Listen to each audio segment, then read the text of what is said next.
आज जो हम अध्याय करने जा रहे हैं उसका नाम है जैव प्रक्रम। आज हम इसका दूसरा भाग करेंगे। तो चलिए जानते हैं कि इस भाग में हम क्या क्या जानने वाले हैं। सबसे पहले हम बात करेंगे पोषण की, और उसके बाद हम बात करेंगे स्वपोषी पोषण की और विषमपोषी पोषण की। जैसा कि हम जानते हैं, इससे पहले वाले जो वीडियो था उसके अंदर हमने जाना था कि जैव प्रक्रम क्या होते हैं, और उसमें हमने 4 तरीके के जैव प्रक्रम पढ़े थे। पोषण उन्हीं में से एक प्रक्रम है। चलिए जानते हैं कि पोषण होता क्या है। शरीर में क्रम की स्थिति के अनुरक्षण करने के लिए हमें ऊर्जा की आवश्यकता होती है। इसके अलावा वृद्धि, विकास, प्रोटीन संश्लेषण आदि में भी हमें बाहर से पदार्थों की आवश्यकता होती है। अब ये हमें किससे मिलेंगे? ये हमें मिलेंगे हमारे भोजन से। और अगर हम भोजन को नहीं लेंगे तो क्या होगा? हमारे शरीर की वृद्धि, विकास और प्रोटीन संश्लेषण या फिर जो भी चीजें हैं वो होना रुक जाएंगी, और उससे क्या होगा? हमारे शरीर में जितनी भी कोशिकाएं हैं वो सारी की सारी मर जाएंगी, और इसी से हमारा जो शरीर होगा वो भी मर जाएगा। तो पोषण एक बहुत ही ज्यादा महत्वपूर्ण प्रक्रम है। तो चलिए जानते हैं कि आखिर इस प्रक्रम में होता क्या है और ये प्रक्रम होता किस तरीके से है। दरअसल पोषण के 2 तरीके होते हैं। एक होता है स्वपोषी पोषण। ये होता है पेड़ पौधों में, क्योंकि ये पेड़ पौधे जो होते हैं वो अपना भोजन स्वयं बना सकते हैं। स्वपोषी पोषण का मतलब ही होता है कि जो अपना भोजन स्वयं बना सके। दूसरा होता है विषमपोषी पोषण। इसमें वो जीव आते हैं जो अपना भोजन स्वयं नहीं बना सकते। तो ये क्या करते हैं? ये स्वपोषी पोषण वाले जो भी जीव होते हैं या तो उन्हें खाते हैं या फिर किसी और दूसरे जीव को खाते हैं अपने भोजन को प्राप्त करने के लिए। तो चलिए जानते हैं स्वपोषी पोषण के बारे में। दरअसल जितने भी हरे पौधे होते हैं वो स्वपोषी होते हैं। क्यों? क्योंकि ये प्रकाश संश्लेषण कर सकते हैं। तो आखिर ये प्रकाश संश्लेषण होता क्या है? दरअसल इसके बारे में हम पहले की कक्षाओं में भी पढ़ चुके हैं। अकार्बनिक यौगिकों से भोजन बनाने की प्रक्रिया को कहा जाता है प्रकाश संश्लेषण। तो चलिए जानते हैं कि आखिर ये होता कैसे है। दरअसल प्रकाश संश्लेषण की कुछ आवश्यकताएं होती हैं, जैसे कि इसे प्रकाश ऊर्जा चाहिए होती है। उसके अलावा प्रकाश संश्लेषण के लिए हमें क्लोरोफिल चाहिए होता है, कार्बन डाइऑक्साइड चाहिए होता है और जल चाहिए होता है। इस प्रक्रिया के दौरान जो ऑक्सीजन गैस होती है उसे एक उप उत्पाद के रूप में निष्कासित किया जाता है। प्रकाश तो हमें सूर्य से मिल जाएगा, और जल की बात करें तो पौधों को जल जड़ों की मदद से मिल जाता है। तो बात आती है क्लोरोफिल की और कार्बन डाइऑक्साइड की। चलिए जानते हैं पौधों के पास ये कहां से आते हैं। दरअसल अगर हम कार्बन डाइऑक्साइड की बात करें तो पत्तियों की सतह पर सूक्ष्म छिद्र होते हैं जिन्हें कहा जाता है रंध्र। अब ये जो छिद्र होते हैं, प्रकाश संश्लेषण के लिए गैसों का अधिकांश आदान प्रदान इन्हीं छिद्रों के द्वारा होता है। दरअसल होता क्या है कि इन छिद्रों के आसपास होते हैं गार्ड सेल। गार्ड सेल में क्या होता है कि जब इनमें पानी जाता है तो ये फूल जाते हैं और ये ओपन हो जाते हैं, जिससे जो गैस होती है वो अंदर जा सकती है और बाहर आ सकती है। परंतु जब इन गार्ड सेल से पानी निकाल लिया जाता है तो ये सिकुड़ जाते हैं और जो छिद्र होता है वो बंद हो जाता है। तो इस तरीके से जो पौधे होते हैं उनके पास कार्बन डाइऑक्साइड गैस आती है। पत्तियों में क्लोरोप्लास्ट होता है जिसमें क्लोरोफिल होता है। तो पौधों को क्लोरोफिल किसी और से लेने की जरूरत नहीं होती, क्योंकि पौधों के पास ये पहले से मौजूद होता है क्लोरोप्लास्ट के अंदर। अब क्लोरोफिल का काम क्या होता है? दरअसल प्रकाश संश्लेषण के लिए क्लोरोफिल बहुत ज्यादा आवश्यक है, बिकॉज ये प्रकाश को सोख लेता है, और क्योंकि प्रकाश को सोख लेता है तो प्रकाश की ऊर्जा की मदद से ये अपना भोजन बना पाता है। तो चलिए जानते हैं कि आखिर इसका समीकरण किस तरीके का है।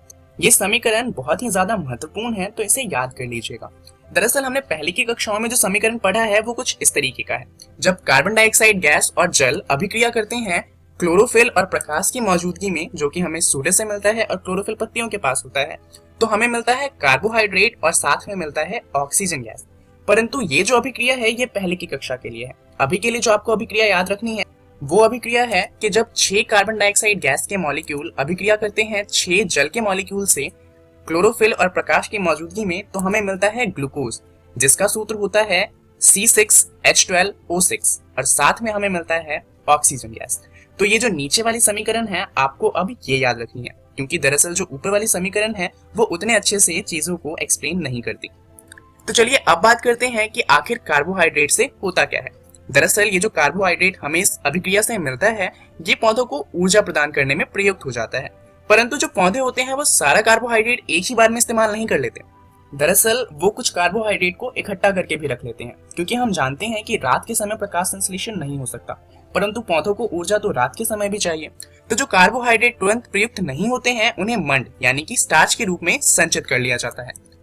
इसी तरीके से जो हमारा शरीर है, हमारे शरीर में भी जो ऊर्जा इस्तेमाल नहीं होती उसे इकट्ठा किया जाता है ग्लाइकोजन के रूप में। चलिए अब बात करते हैं विषमपोषी जीवों के बारे में कि आखिर विषमपोषी जो पोषण होता है वो किस तरीके से होता है।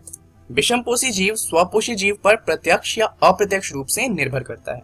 अब ये एक बहुत बड़ी बात है, क्योंकि इसका मतलब ये है कि अगर स्वपोषी जीव खत्म हो जाते हैं तो जो विषमपोषी जीव है वो भी खत्म हो जाएंगे, क्योंकि वो प्रत्यक्ष या अप्रत्यक्ष रूप से स्वपोषी जीव पर निर्भर करते हैं। इसका मतलब ये है कि अगर पृथ्वी से सारे पेड़ हटा दिए जाएं तो इस पृथ्वी पर जितना भी जीवन है वो सारा का सारा खत्म हो जाएगा।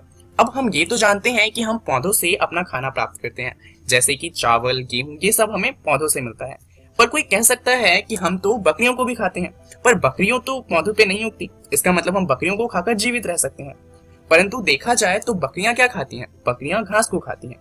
तो हम किसी भी चीज को खाएं वो या तो हम सीधा पौधों से लेंगे या हो सकता है हम किसी और जीव को खाएं जो उन्हें पौधों से ले रहा हो। तो एट द एंड जितनी भी चीजें होती हैं वो सब हमें पौधों से ही मिलती है, और इसलिए जो विषमपोषी जीव होते हैं वो स्वपोषी जीव के बिना जीवित नहीं रह सकते। विषमपोषी जीव जटिल यौगिकों को सरल यौगिकों के रूप में तोड़ते हैं और ऊर्जा प्राप्त करने के लिए उनका उपभोग करते हैं। दरअसल ये जो विषमपोषी पोषण होता है ये होता है 3 तरह का। एक होता है मृतोपजीवी, दूसरा होता है परजीवी और तीसरा होता है होलोजोइक पोषण। मृतोपजीवी वो जीव होते हैं जो सड़ चुके जीवों से अपना भोजन प्राप्त करते हैं, उदाहरण के लिए फफूंदी, यीस्ट, मशरूम इत्यादि। अगर परजीवी की बात करी जाए तो ये वो जीव होते हैं जो पौधे और जंतुओं को बिना मारे उनसे पोषण प्राप्त करते हैं, उदाहरण के लिए जूं, जोक इत्यादि इसके उदाहरण हो जाते हैं। अब बात करते हैं होलोजोइक पोषण की, जो मनुष्य के अंदर होता है। अन्य जीव संपूर्ण भोज्य पदार्थ का अंतर्ग्रहण करते हैं तथा उसका पाचन शरीर के अंदर होता है, उदाहरण के लिए मनुष्य, जानवर इसके उदाहरण हो जाते हैं। अब अगर हम अमीबा में पोषण की बात करें तो अमीबा एक कोशिकीय जीव है। इसके अंदर एक ही कोशिका होती है जो भोजन को खाती भी है, उसे पचाती भी है और उससे ऊर्जा भी ग्रहण करती है। वहीं अगर हम मनुष्य जैसे जीवों की बात करें तो उनके पास काम बटा हुआ होता है, जैसे कि हाथ का इस्तेमाल होता है खाना खाने के लिए, मुंह से हम खाने को चबाते हैं और आमाशय में खाना पचाया जाता है। अब अगर हम अमीबा की बात करें तो अमीबा कोशिकीय सतह से उंगली जैसे अस्थायी प्रवर्ध की मदद से भोजन ग्रहण करता है, जैसा कि आप यहाँ पर देख सकते हैं। यह प्रवर्ध भोजन के कणों को घेर लेता है तथा संगलित होकर खाद्य रिक्तिका को आप यहाँ पर देख सकते हैं। खाद्य रिक्तिका के अंदर जटिल पदार्थों का विघटन सरल पदार्थों में किया जाता है और वे कोशिका द्रव्य में विस्तृत हो जाते हैं, और इस तरीके से अमीबा का पोषण पूरा होता है। तो चलिए जानते हैं इस वीडियो में हमने क्या क्या सीखा। हमने बात करी पोषण की, जहां पर हमने 2 तरीके के पोषण जाने, जो थे स्वपोषी पोषण और विषमपोषी पोषण। इसके बारे में और अच्छे से जानने के लिए आप अपनी एनसीईआरटी के जैव प्रक्रम वाले अध्याय को पढ़िएगा, जहां पर आपको पढ़ना है पोषण और जीव अपना पोषण कैसे प्राप्त करते हैं। अगली वीडियो में हम बात करेंगे मनुष्यों में पोषण के बारे में। तो आपको 2 काम करने हैं। पहला, इस वीडियो में जो चीजें पढ़ी हैं उसे बुक में फिर से जाकर पढ़ना है, और अगली कक्षा में मनुष्यों में पोषण को पढ़ के आना है। इस वीडियो के लिए इतना ही। धन्यवाद।